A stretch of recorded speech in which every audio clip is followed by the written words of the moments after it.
Hey guys, welcome to this week's episode on Pieces of Inspiration's YouTube channel. Please don't mind my dog. That's Rambo. Anyways, my name is Natalie Castro, and I am going to be speaking to you guys about Halloween trick-or-treat tips for your loved one with autism. Now, I am an autism sibling, a pediatric therapy office owner, and now creating an online movement to educate, support, and inspire families in their autism journey, and also for professionals as well to offer personal and professional insights in the autism world. So, let's get started. Now, number one for Halloween, you guys, don't beat yourself up. Okay, you as a parent, you as a professional are trying so hard to make this fun experience for your child.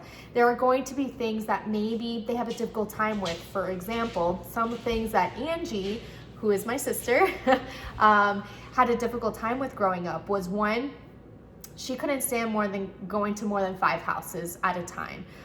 It was so difficult for her, and slowly after the years, that increased little by little. Another thing was kids ringing the doorbell. So a suggestion, let me backtrack a second.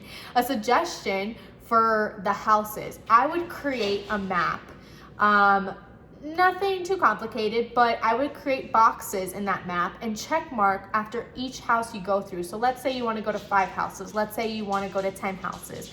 And after those 5 or 10 houses, you give them a reward at the end. Maybe it's a piece of their candy, maybe it's a sensory break, something that they really, really love and would like to do. So that way, if you're trick-or-treating with them and their autism siblings, it's a great way to work on that reinforcement chart as well. So for each house, I would do a check mark and just do 5 or 10 at a time, 5 or 10 houses at a time. You know your child best.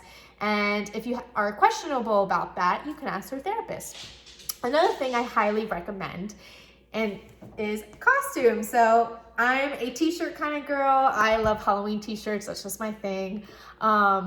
This year it's a mini, and I actually totally borrowed this from my sister for this video because I haven't got mine yet this year. But it's costumes. So something funny, my sister has not changed her costume for the past 7 years. That's my cat. I'm gonna push him away for a second. My sister, for the past 7 years, has not changed her costume. From a professional standpoint, I would encourage families to change that, to have them pick a different costume so we don't work on that routine per se. But from a personal standpoint, why the heck would I want to have that battle for that one day a year where I can just let them do their thing, right? For my sister, whatever.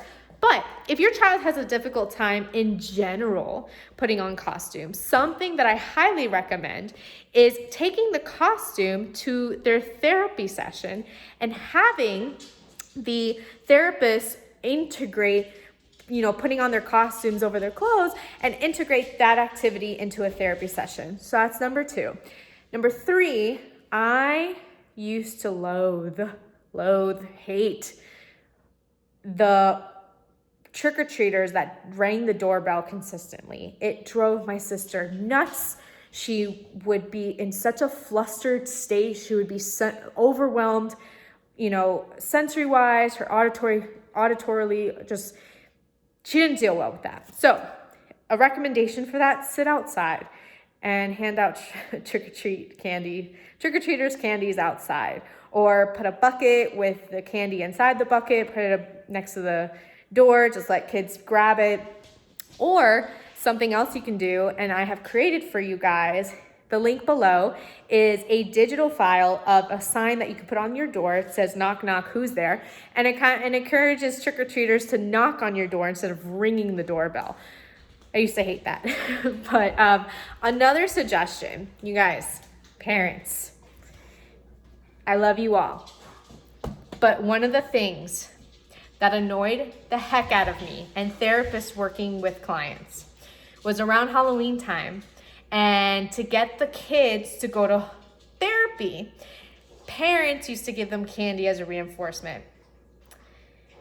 I understand that throughout the holidays And I get this from being an autism sibling. I've been there, done that.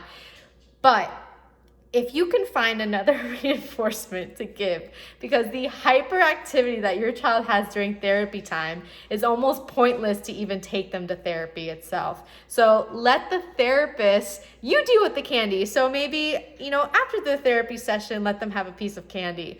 Fine.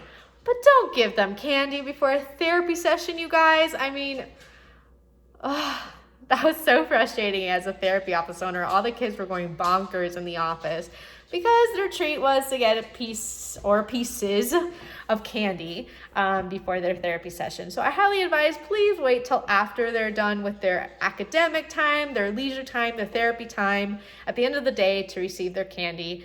And then you could deal with it before bedtime. Totally kidding. Maybe wait for the weekend when they don't really have a set bedtime or school the next morning. And then my other suggestion to you guys is, like I said, give yourself a break. I mean, Angie, when she was little, she only trick-or-treated maybe at 5 houses before she was done. And then one of my parents had to go with me and continue trick-or-treating because that wasn't the end for me. I wanted more candy. And just have fun. See if there's local events in your area. Therapy offices around your area usually have Halloween activities that you can partake in. Nonprofits around the area, find them. Maybe the school.